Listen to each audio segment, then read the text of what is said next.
প্রচণ্ড মেঘলা আকাশ। এখন বাজছে দুপুর 12:30, কিন্তু মনে হচ্ছে কি রাত, সন্ধ্যা ঘনিয়ে আসছে। দিক বিদিক মানুষের ছোটো ছোটো দূরগুড়ি আগত কমার্শিয়াল এরিয়া। প্রকৃতির নিদারুণ চেঞ্জ। বর্ষার প্রকৃতি কেমন কি হয়, মনে হচ্ছে সন্ধ্যা। বাইরে প্রচণ্ড বাতাস। এখনো বৃষ্টি তেমন শুরু হয়নি, তবে আকাশের অবস্থা দেখে মনে হচ্ছে খুব অঝরে বৃষ্টি নামবে।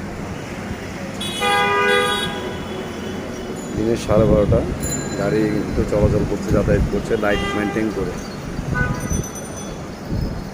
অবাক করার মতো বৃষ্টি। World trade centre.